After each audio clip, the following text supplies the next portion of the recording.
Hi, folks, and welcome to White Collar Week. It's the isolation that destroys us. The solution is in community.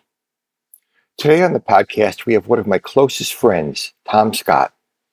You might know Tom as one of the two Toms who co-founded Nantucket Nectars, or as the co-founder and chairman of the Nantucket Project, a thought and ideas festival each fall on the island of Nantucket, Massachusetts, or as chairman of the Neighborhood Project, that brings films about what matters most to discussion groups in people's homes all over the country and the world. But I know Tom differently, as my close confidant in drug and alcohol recovery in our home group in Greenwich, Connecticut. Tom and I both credit recovery with saving our lives and with being the inspiration for Tom's project about neighborhood and my project about bringing justice-impacted people out of isolation and into community. This episode explores this and the depth of our relationship that Tom and I forged to find the light from the darkest times of our lives. So coming up, the confidant, Tom Scott, on White Collar Week. I hope you will join us. Hello, and welcome to White Collar Week, a podcast sponsored by Progressive Prison Ministries, the world's first ministry serving the white-collar justice community. I'm Jeff Grant, co-founder and your host. I served almost 14 months in a federal prison for a white-collar crime I committed when I was a lawyer, so I know that it's the isolation that kills us, and the solution is in community. So let's get started. Hi, folks, and welcome to White Collar Week. Today on the podcast, we have one of my best friends, actually, and one of my closest confidants, Tom Scott. What's weird for me is that probably there's a lot of people who consider Tom to be a friend, and that's probably more testimony to the fact that he does a lot of things for a lot of people. But we have an intimate relationship on a lot of levels, mostly springing from the fact that we've been in recovery together in Greenwich for a long time now, and we share a pretty special bond about all that. So this is Tom Scott. Hey, Tom, how you doing?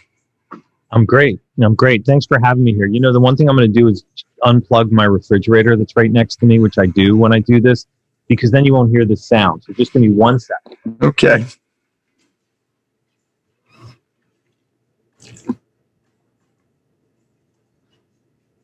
Did you notice the difference?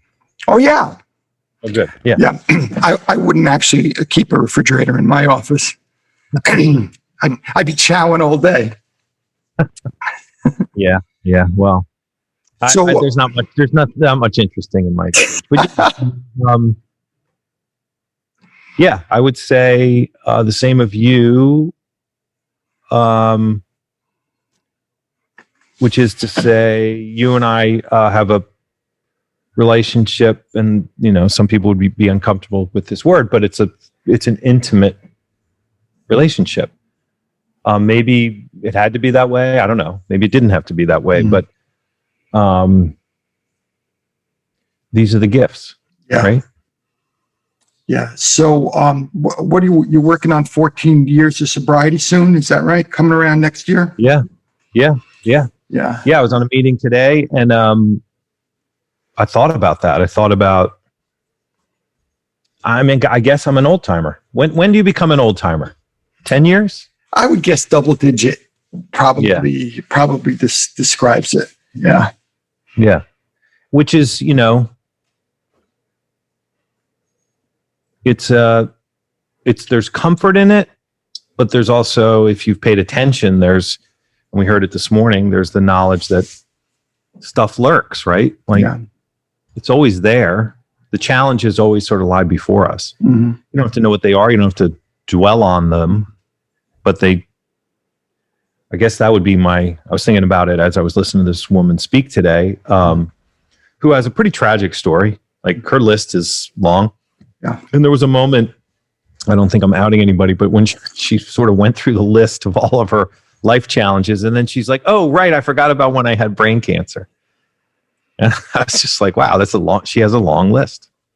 Yeah. What I was thinking about is that wherever you are in recovery, where whatever your problems are, You got to accept everybody for where they are.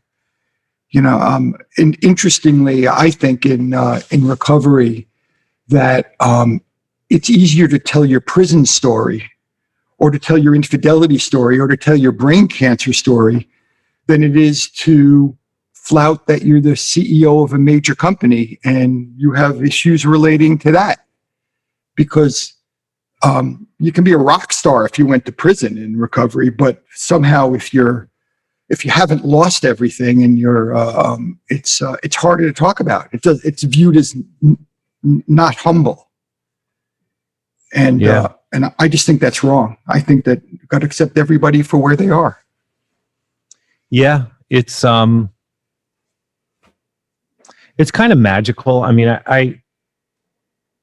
I'll give an analogy. I'll do my best. I'm not a Donald Trump person. Okay. I don't like the guy. Like I have a distaste for the person. Yeah. Politics aside. Mm-hmm. And so my preference would be to have somebody else in charge. Okay. That's my preference. And I mention it though, for the following reason. The other night I was watching, I watched Amadeus. If you haven't seen that movie in a while, I recommend you watch it. It's a beautiful story. And he's a guy who struggles and really dies of our disease and other life challenges that he runs into. There's a moment when he wants to make Figaro, and it's essentially the story of a brothel. Yeah. And what sits within it. And the emperor's like, dude, you can't make a movie. You can't make a opera about that. And he's like, well, hold on, let me just explain. And he says, I'm a vulgar man. And within the vulgarity is this truth and love. Mm-hmm. And then you watch our king, our top guy. He's vulgar. There's a truth in vulgarity that people identify with. And let's pull the word vulgarity out of it. Yeah. Again, I'll repeat, I'm not a fan of the guy. It's not my point, but I understand why people connect with him. I understand why it's refreshing. I don't know if you saw his tweet today when he says to people, COVID's just not that big a deal. Now, there's a lot of people who want to embrace that message. And at a minimum, it goes against elite activity. It just does. Mm-hmm. In a similar way, I appreciate the baseness of what we learn in recovery. And base might be the wrong word. It's another word for truth.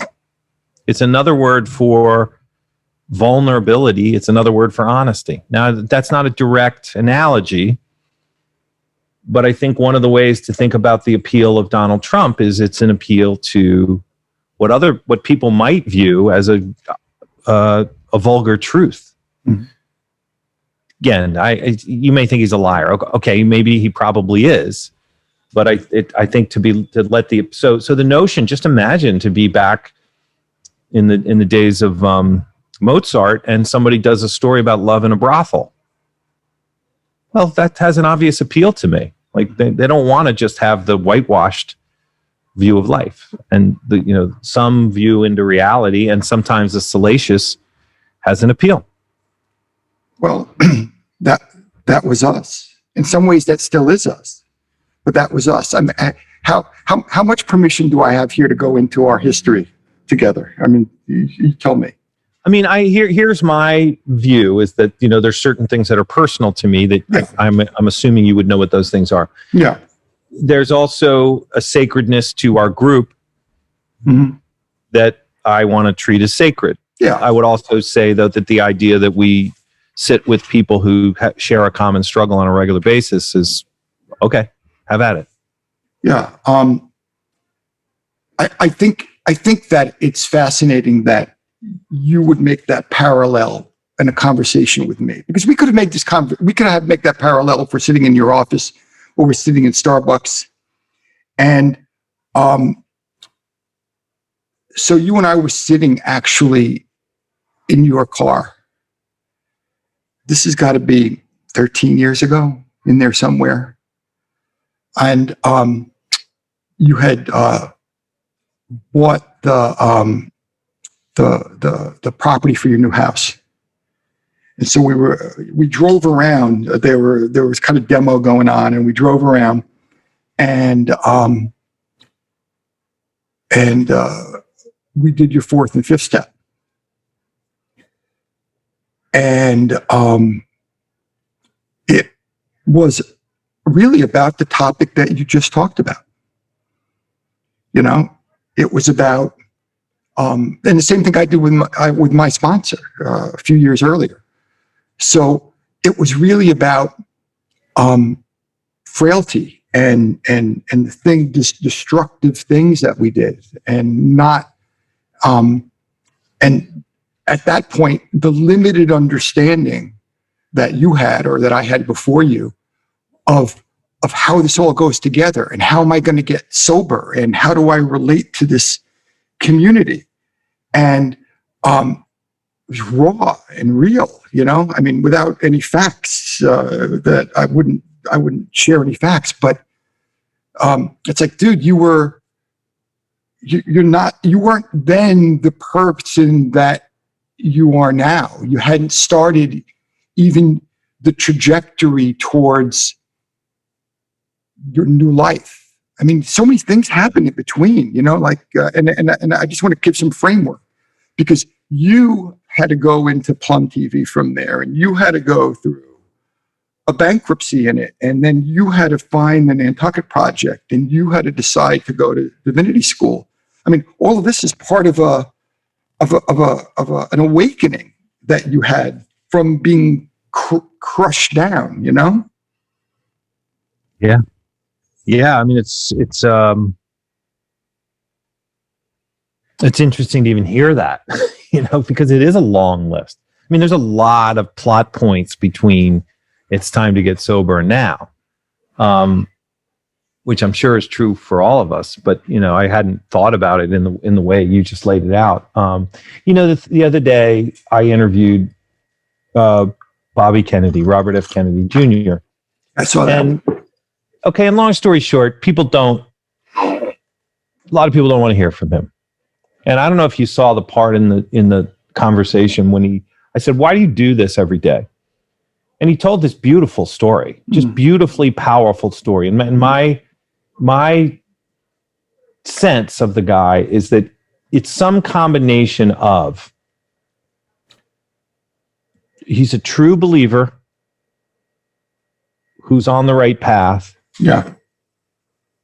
He's a true believer who's kind of on the right path, or he's a true believer who's on the wrong path. Wrong meaning he misunderstands it. Yeah. Okay, that's my analysis. Mm-hmm. He's not a liar. He's not a ne'er-do-well. He's not a ego-focused, I want to be king guy. He's a warrior. You know, the guy's a warrior. And if you remember, there was that part where he said, I wake up every morning, ask God, what good can I do in this world today? Yeah. Pretty beautiful. Now, I got a lot of criticism from people who, you know, you're giving a guy a platform right? Who says this, who says that, and you shouldn't do this, and you shouldn't do that. And I respect that people think that, and I respect that, you know, we live in a dangerous world with this virus, among other things. But here's what I can tell you for sure, and I think it relates to where you were just going. I don't know if he's right or wrong. And I've been around long enough to know that the scientists get it wrong. Mm-hmm. That's what science is. So when somebody says to me, scientific consensus, it's like, it may be the consensus. It may be the consensus that, you know, I know as a younger person that the population bomb was going to destroy the world by the year 2000. Yeah. I also know that an ice age was coming and that the ozone hole was going to destroy the earth. Mm-hmm. Right? We don't always get it right. I mean, we made an industry of opioids. Somehow our scientists, called medical doctors, said, yeah, this is cool. Have at it. Right? I have had doctors say it's safe. Go ahead, take it. Like, I've been there. I took Wellbutrin, propranolol, Valium, and Zoloft as prescribed, and it made me a fucking crazy person. Yeah. So, that being my life experience, I have doubts, I have wonders, I have curiosities, and I like to consider them. And I think it's healthy. And I think these things are related, because that person that you and I, when we were there, and I'm going to guess I was actually about 1.5 years in, because I was slow to get to my 4th step. Yeah. I'm making that up, approximately, whatever. In there somewhere. Well, you had come in while I was still in prison. So I know, Yes. So I know that was 13.5 years ago when I got back home from prison. Then we met, and then about 1 year later or so, we started working together. Yep. So I was a really lost human being in those days, like really lost. Crazy. I would say crazy, a crazy person. Some of it, I would say, it relates to those prescriptions, some of it. Mm-hmm. Some of it was my self-prescription, you know, the way I treated alcohol and drugs. And some of it, I think, relates to the imbalance that ego and, distancing, allowing yourself to be distanced from who you really are. Who are you at your core? And one of the things I'm so comfortable knowing today is that, I'm an Irish Catholic kid from an Irish Catholic neighborhood with loving parents who believed in certain things. And I think I'll be that until the day I die, and that's cool. I'm very comfortable with that. But look at the distortions that Bobby Kennedy had to enter, whatever his mission is. Look at the distortions of life that he came from. I mean, massive distortions. Almost probably no reality for most of his life as to what the human condition is. And then, even though it was he came from a family that was built on service and a lot of other things, and they never had to work for a day to pay the mortgage, right? So, and look at the distortions that you came into the program with, because this is post Nantucket Nectars. You were an extremely successful person by almost anybody's standards, right? Anybody's. And then there you are, having hit a bottom, crushed, coming into recovery. It's because something went wrong, not because everything was going right. So, So what is it that, because let me just give a little perspective here. Your project now, your big project with Nantucket Project, now the Neighborhood Project, is so much about neighborhood, so much about trying to collect people together into conversations. My project is about taking people who were in the criminal justice system out of isolation and bringing them into community. They're so close. And you and I have talked about this stuff for so many years, but isn't it an iteration of the things that we learned in recovery and the history that we know that the founders of AA found in, say, first century Christianity? And isn't that kind of connection why we both decided to go to divinity school to explore all that? Isn't it amazing how we're both doing that, but we never talked about that. It was organic. Yeah. I mean, I think everything you just said is exactly accurate. It's speaking for myself, and I think I speak for you. Recovery is, let's just say I had 18 years of good fortune based on my family. Mm-hmm. I got very lucky in the sense that I was then and am now in a very loving family. Like, that was a blessing. Yeah. But outside of my family of origin, the best thing that ever happened to me was recovery. And if you're hearing this and you're thinking, oh, it gave you relief from a problem. Yeah, that's true. Recovery was a path to life's purpose and beauty that I never had. I never had that. I never knew what that was. I mean, I was raised Catholic, pretty strictly, went to Catholic school. I was an altar boy, went to church every Sunday.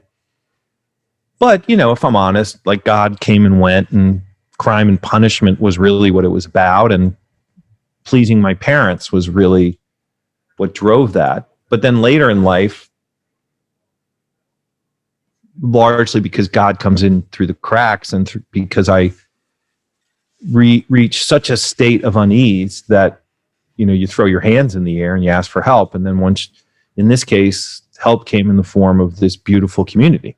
Like there's no other answer to it. I didn't have a good prescription to get me off my life. I didn't have the wealthy person's path to this, that, or the other thing. It may exist. I actually don't think it exists, but that certainly wasn't what it was. It was, I dove into a community based on really powerful principles with spirituality at the root. Changed everything for me. So, so for me, and this is the part I'm saying, I'm speaking for you and me, I could never go back. I could, but I'd probably suffer as a result of it. And the people around me would suffer as a result of it. I'm feeling so many parallels in this conversation, because you took some criticism for having Bobby Kennedy on your, I guess, your morning meeting, your podcast. But a few years ago, you took criticism for having George Bush as your keynote or the last speaker at the Nantucket Project. And I was there. And because he's a polarizing guy, probably less polarizing today than he was a few years ago. But to me, the most powerful part of that was not that long before that, you decided to come out and announce your recovery in a tent of 600 or 700 people. And I remember talking about it with you just before, and you saying, you asking, it was really, it wound up being, for I think, an existential question, because it was really about you as a person, you there are a lot of different levels. It's a business person. How's this going to affect the projection of my image? What will people think of me? Is it, have I been less than truthful about my path? Will this explain? So many things go into that. And then I didn't know what you were going to do. I had no idea. I mean, it was a conversation. And then you kind of just got up on stage and said, listen, I want to tell you all where I'm coming from. I've been standing up here for years now. I want to tell you the truth. I mean, how powerful a moment was that in your life that you did that? And because this is not a recovery room. This is a room of, well, maybe half the people in that room are in recovery. I don't know. But what kind of moment was that? And then how does that shift into introducing a president of the United States? Yeah. Yeah.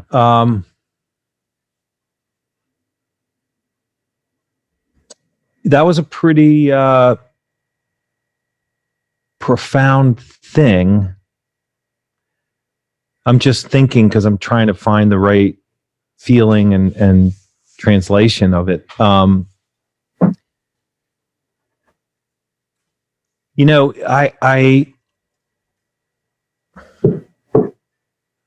think about my father, and one thing I can say for sure,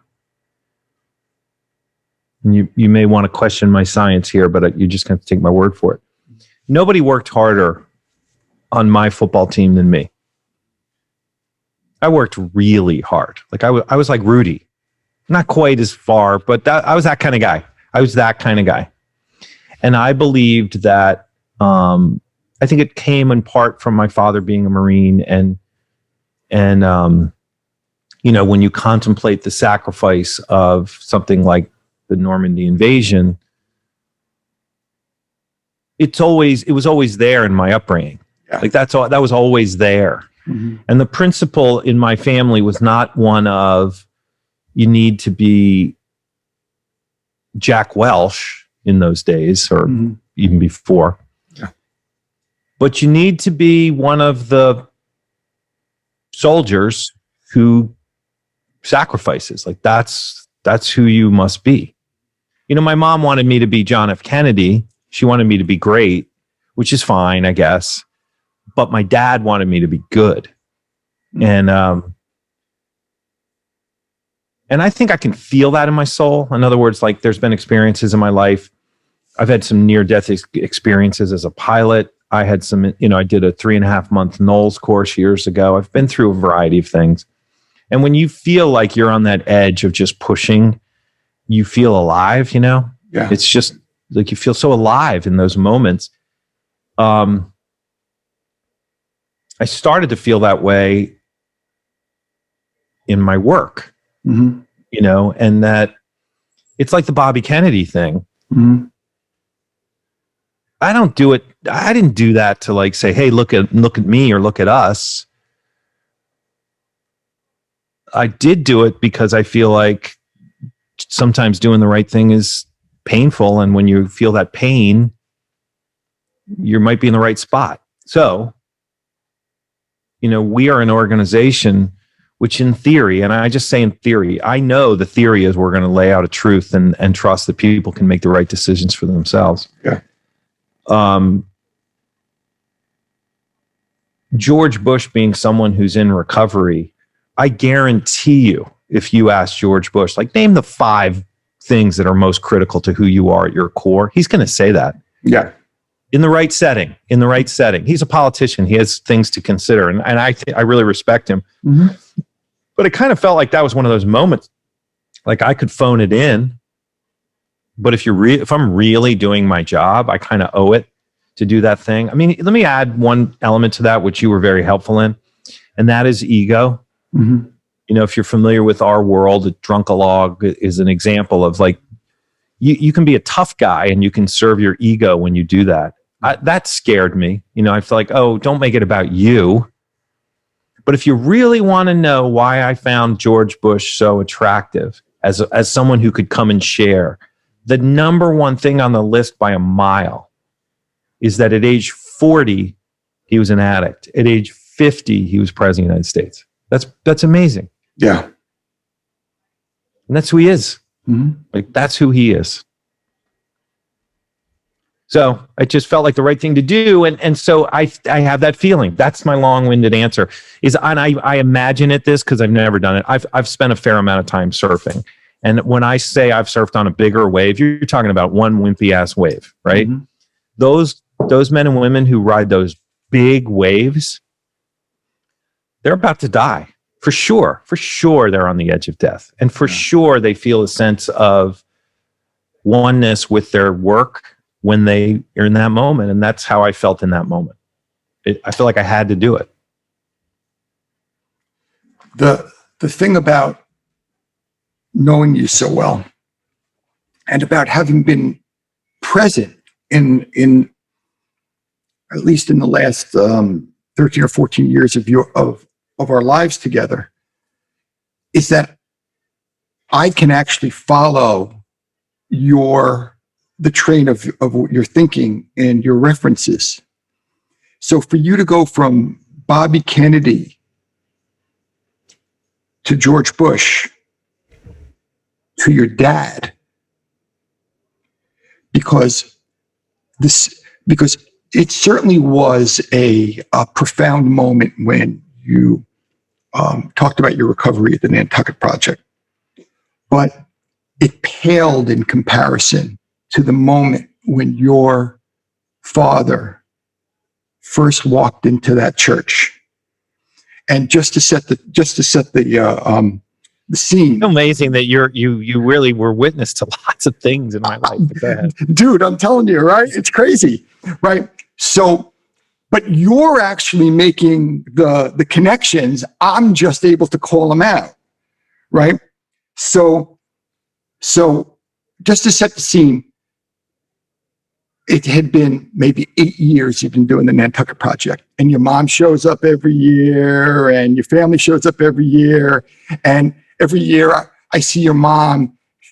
She talks to me about family friends who are in prison, and there's this connection. We've had Thanksgiving together, but your dad's never shown up to Nantucket Project. So now we're in the church. It's got to be 2 years ago, maybe TMP 8, I'm guessing. I think that's right. Right. And we're in the church. Was George Bush here? Oh, was it George Bush here? He saw that too. Oh, yeah. He saw that too. Right. And so Nadia's up front with you, and Neil's up front with you. And you're doing your thing up front. And then you catch sight of your dad walking into the back of the church. All right. So describe that moment. Yeah. Well, so here's the thing about that. It's not easy to give me a surprise party. It's just not. I smell it coming, And I remember as a kid, I would hear people walking around the house, and I was like, oh, that's Billy, that's Tracy, that's Jenny, that's Mom, that's Dad. There's like these subtle differences between walks, and I was like, oh, that's what intuition is. That's what detection is. And so generally when people around me are acting a little bit differently, I whatever. So I'm standing in the church speaking. I was speaking at the time. And if you've never been to my gathering, I don't speak that much. I mean, over 4 days, I probably speak for 7 minutes or 12 minutes. I don't know.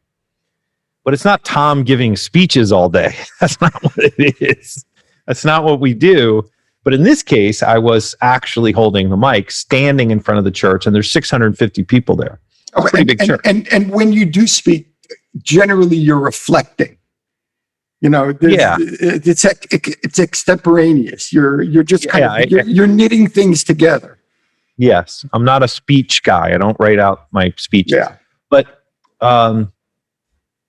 I'm literally speaking, and I'm looking down the center aisle, and my father walks into the church late. I mean, I think it was late because I was already talking. Oh yeah. I remember it so vividly. I do not remember what I said or did.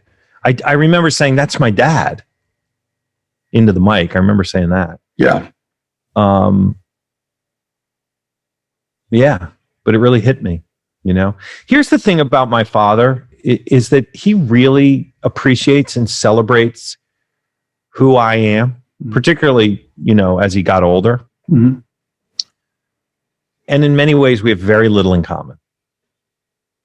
Like, what is this Nantucket Project thing? Like, what is it? Like, what the hell is this? Like, he has no idea. It's not the armed forces. No, it's not. No, it's not a very logical thing or packageable thing. Yeah. But I had this sense of because people have asked me, did it hurt you that he didn't come before? And it doesn't hurt me at all. Like, I totally understand it. First of all, he's a teacher, and it's September, and he gets work. Mm-hmm. He doesn't just skip work. Like, he goes to work. That's one. Two, it's expensive to go to Nantucket. Mm-hmm. So he's got to find his way there. Mm-hmm. And three, he can barely hear. Like, he's not going to really know what's going on. So I was never, but I was profoundly moved when I saw him. Mm-hmm. And honestly, I felt like that's enough. He doesn't ever have to come again. Like, it's okay. Well, he did come the year after. One of the reasons that I meant that I talked about it, not just because it's kind of a role that we've played for one another in noticing these things and calling each other out on it, but it was a synergistic moment between something incredibly personally intimate, and it was on a community level there were 500 people there witnessing it. And of all the times, because I've been to the Nantucket Project 5 times, I've never witnessed a room where everybody cried all at the same time. It took the breath out of everybody. And in a sea of moments of personal testimony that has gone on at the Nantucket Project and every one of your events. I mean, that's what it's about. That's the single moment that if you ask anybody who was there in all these years, that would be the moment that anybody would say hit them the most. Wow. Yeah, absolutely. I've talked about it with people because everybody relates. It's a guy and his dad. Right. Yeah. You know, this isn't like something abstract. This is right there, man. Yeah. You know what comes to mind when you say that? And I appreciate you saying that. I mean, one of the things about TNP is that it's a pretty together community. You know, there are new people who come and go, but there's a core. And I hope we're welcoming to people who are there for the first time. That's never easy. I would always like to be better at that. But we were in Memphis. This happened in a variety of times on this trip we did this summer down the Mississippi. We went down the Mississippi River and we had these meetings nightly about race, always a mixed race group of people. Mm-hmm. And there was a guy in Memphis, his name's Jaman, and he's in the Crips. And he's a beautiful guy. And very simply put, I won't bore you with this, but he's in the Crips because he can't leave the Crips. He can't. He lives in that neighborhood. If he leaves the Crips, he'll have problems with his family. And he's not leaving the Crips. And so anyone who's judging that, his reality and your reality are not the same thing. And I think if you heard him speak, you'd understand it. Okay. He is engaged to a woman named Gabby. And Gabby came that night. Gabby never said a word. She was very silent. And then I think somebody, to their credit, handed her the mic. And she spoke. And she said, the first thing she said was something to the effect of, I can't speak like you guys can speak, but I do have something to say. Now, when somebody says that, you're in a good position, right? Yeah. Like, amen. Here we go. Now we got something. And so she spoke. And one of the things she said was that because I have dark skin in the Black community, it's always been a thing. There's a thing about dark skinned, in women in particular. Yeah. She talked about the challenges of racism, but she also talked about Black on Black crime. Mm-hmm. She spoke from the heart in such a profound way that I'll never forget that moment for the rest of my life. And I think part of the reason it worked is because she didn't sit around thinking about her speech, you know? And so we witnessed truth. And I think that, you know, one of the things about this modern world, it's such an irony, isn't it, that in this age of information, we're more sheep-like. Like we have such an opportunity to be like truly individuals. Yeah. Instead, I think we all sort of march to a drummer that is more powerful than ever. Mm-hmm. And so when you get these moments, because like school, I mean, what a gift it is to go to school. Part of going to school as an adult was this gift of learning. Part of going to school as an adult is you realize how much bullshit there is. Like you give someone a good term, they will run with that term till the cows come home, you know? And then if you really ask them to describe the essence of that term, they don't actually even know, you know? And it's such a way of hiding. You can hide behind fancy terms. I remember that in the beverage business, people would say there's like 12 important terms, like point of sale and, you know. And when people use that terminology, it's an excuse for not thinking. But when someone's actually sharing that emotion, and the words are just things you attach to that emotion, they in and of themselves are meaningless, you know? So I think those moments are just so special. And by the way, that's everything I hope for at TNP. Everything I hope for is right there, is that there's a soul imprint The rest of it, sounding smart and fancy and talented, is bullshit. As long as you mentioned going to school as an adult, because we both have gone to divinity school. I told this story. I was speaking for you at on Mason Street a few years ago, and I told the story, and it just had me thinking about it just now. I was graduating from Union Theological Seminary. And it was at the actual, at that time. At the time. Yeah. Right. This is 2012, and I'm at the actual graduation. And you and I had talked about whether or not you were going to go to Yale Divinity School and what the process was. And I was graduating, so I'm in my red robe and I'm sitting with 100 of my classmates. And I have my phone up, and I'm taking photos, of the event, and Lynn and Skylar were there, and some people from our morning meeting were there too, by the way. George and Mary Beth were there. And I'm taking pictures, and my phone is up. And so it's at my actual graduation, and you text me that you'd got accepted into Yale Divinity School. So, and the text comes up on my phone while I'm holding it up in the air, taking pictures. What kind of providence is there? I mean, how is that even possible?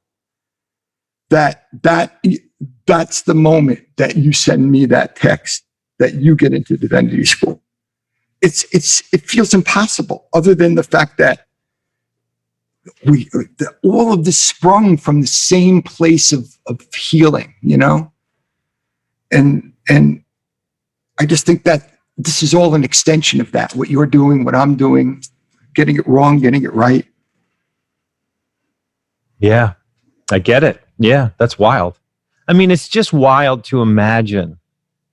I mean, honestly, you being in divinity school feels like ancient history. It is. You applying to divinity school is like ancienter history, or even getting the idea. I mean, it's just amazing, sort of the way things march on, and then, I think about the thing that influences these things is actually pretty narrow. Yeah. You just think of like, what are the practices of our recovery? They drive everything. Mm-hmm. If you're doing it well, they're pretty much driving everything. It's pretty brilliant, right? I mean, listen, if you're listening to this and you're not into this, it might sound cultish, and I get it.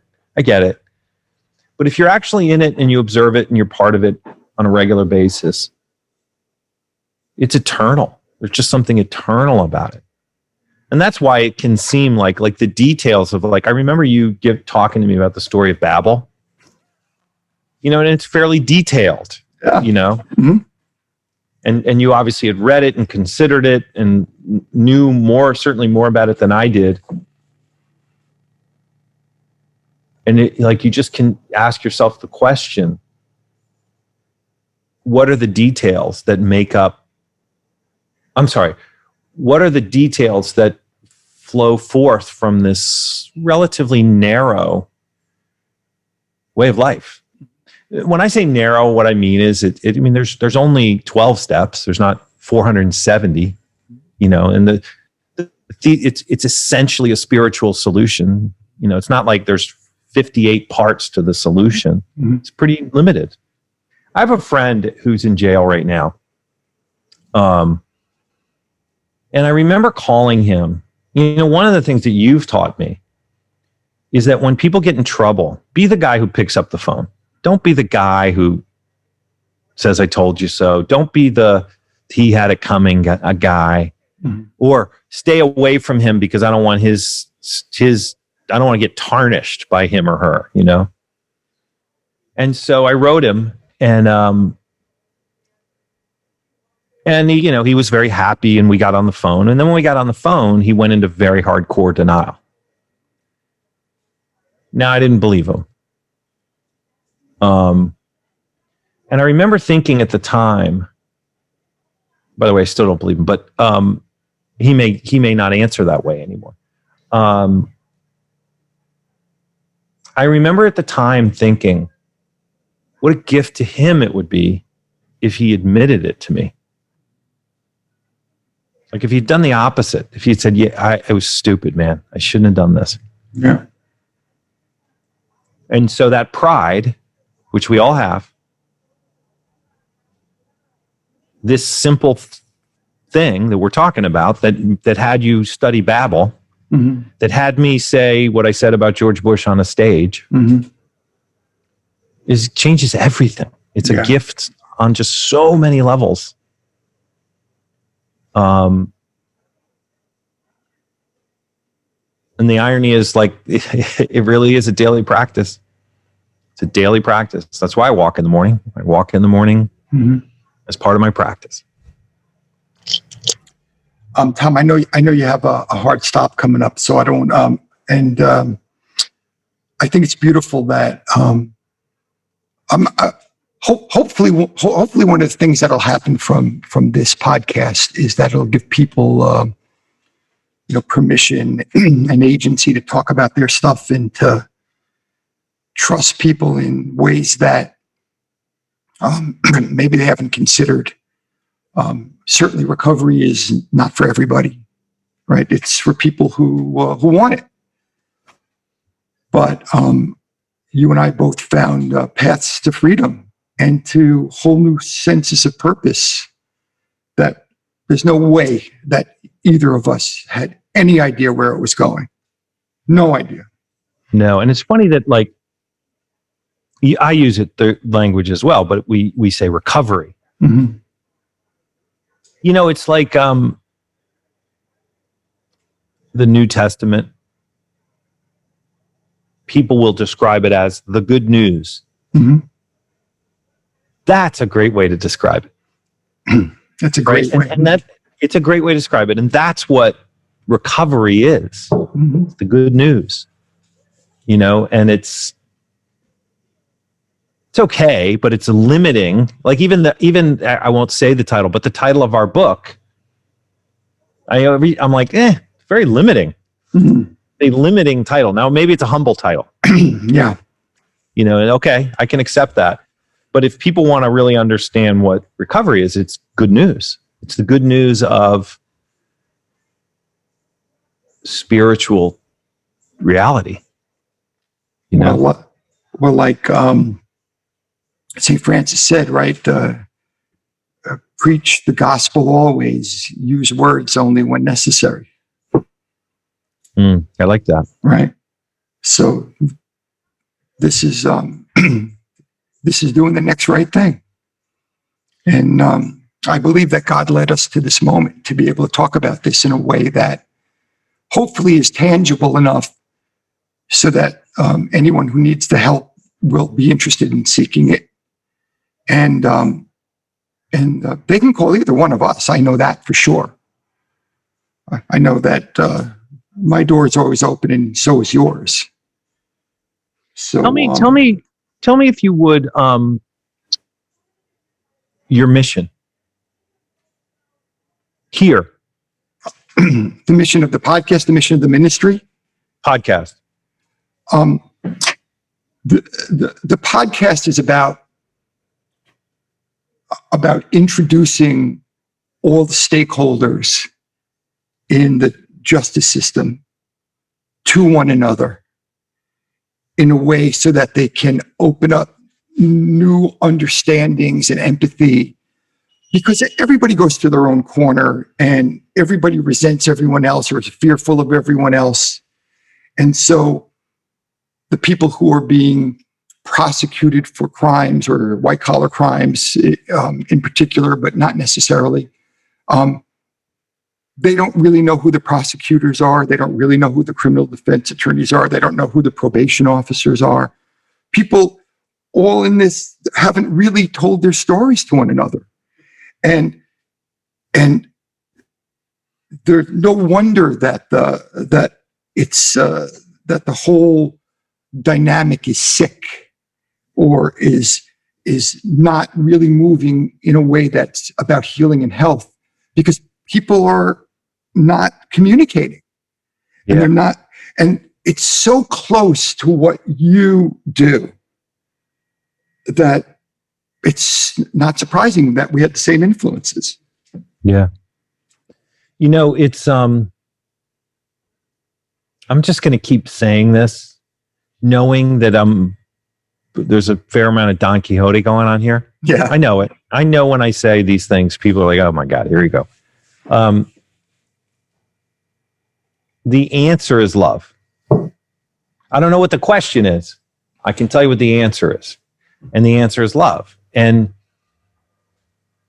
if you just, simple one, like people will say to me, like, I don't know what I am spiritually speaking. I think the story of Jesus is a beautiful story. It's a really good way to center yourself.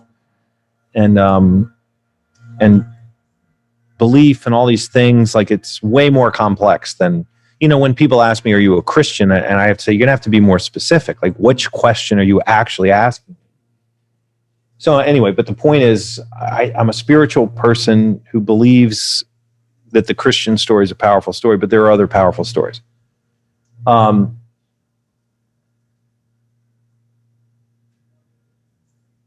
Man makes churches. Like, just, if you take the time one time and just really read the Sermon on the Mount and read what the guy around whom these churches are built and these religions are built, and see what he said. And he said, don't put on the fancy clothes and build these buildings and do this stuff. Like, that's what he said. Well, humans did it. This is what humans do. This is who we are. This is the imperfection of what humans are. And there's this desire for efficiency and measurability that creates certain things, like parts of the justice system. Justice is a beautiful concept. We have all erred and corrected, all of us. And to love the person in the process and to love the person after the process is profoundly real and profoundly possible. And if anyone who's going through these kinds of things, like, look for love, use your love, find love in the people that are around you. And it's where the answers will come. Doesn't mean you're not going to get smacked in the face along the path, but it's always there. As much as the imperfection of humanity is always there, so is love. It's always there. Were you there year Larry Lessig did his talk? Oh yeah. Remember at the end when he talked about love? Is that when the people were drawing on the board and back of them? Yeah. And he said, he basically described a really messed up system. And at the end, he said, and I know it sounds impossible to fix it. So why try? And he said, well, what if that system was your child? Wouldn't your love drive you to attempt to solve this problem? Well, there's your answer. Like, what a great way to end a political speech. Well, it's what we're doing here. All these connections are blowing my mind, because it's exactly what we're doing right now. Because we can talk about the process all we want. And we've talked about 12-step process. We've opened up like the connections in even in your life and in our relationship. But the ultimate message is what we want to end this podcast on. Because that's the big takeaway. I know that's the takeaway for both of us. But I know that on some level it feels embarrassing, maybe. Can we, right? Can we really just leave a podcast and be able to say it's about love? I love you, Tom. I mean, right? I absolutely would return it and say, I love you too. I know. Yeah. And so isn't that the message? And if we can do it, and we can do it collectively, we can do it with each other, then everybody not only can do it, but they are doing it. Right. They are. So why are we afraid to talk about it? Why are we afraid to talk about God? Why are you afraid to talk about love? Why are you afraid to embrace it? Yeah. It's I was having a conversation with someone this morning, and I said to him, love for all of its imperfections, and there are many in this country, this country was built on love. It was built on love of God, freedom, family, right? So these people come over here, and good and bad, I don't want to get into the politics of all that stuff, but just by and large. And for the longest time in our lifetime, we had the Soviets. We had this great empire that the collective love of the goodness of America united us. We were united. On the left, it was like, I want to have the freedom to paint any painting I want. And on the right, it's, I want to have the freedom to build any business I want. And then many things in between. We all were unified in that love of our family and our culture. And then it went away. And so for 30 years, we've been kind of floating in the wilderness. And if I had one hope, is that as a culture, if our culture, if the American culture put love at the top, above capitalism, above consumerism, above democracy, we would solve so many more problems. Love at the top. Sounds so corny, but that's what motivates everything. We're not like, if the world is motivated primarily by capitalism, we're going to have problems. It's going to be problematic. It is problematic. I'm a capitalist. Put love above it, you're fine. So because I know we have to get off, I just want to say that here's the jump that you made from Sermon on the Mount to this. And the reason, at least for me, the reason that the Sermon on the Mount is there is not to describe what the highest form of life, of highest form of belief is. It's to explain why in our humanness we feel so alone because we can't get there. Yeah. And so that together we can actually be a community of people who are imperfect, who can't get to that lofty goal. And so why in my suffering, why in my despair, why in my pain or just my everyday life, whatever that happens to be, there are many other people going through the same exact thing. In fact, everybody is. And so we have this to describe the fact that this is our humanity. Yeah. I've been and I'm going to go, but I've been I love The Social Dilemma. If you haven't seen the film, there's a lot that's screwed up in the digital world, right? Yeah, brilliant. This part of the digital world is beautiful. Yeah. This has been a beautiful experience. And I feel fortunate, frankly, that we didn't have to get in cars and go somewhere. It's easier and it's pretty freaking good. This is pretty good. This is pretty intimate. It feels real. This is a really good application of technology. And I've loved this. For me, the best thing of this, for me, selfish me, is that I have benefited from it. Yeah. Me too. All right, my friend. Blessings to you. Send my love to Emily and the family, and I'll see you tomorrow. Okay, to you as well. Right. Bye, guys. Thank you for joining us on White Collar Week, sponsored by Progressive Prison Ministries. You can learn more about us on our website, prisonist.org. That's prisonist, like feminist. And please remember to rate, review, and share this podcast so that families suffering in silence can find us if they need us. See you next time.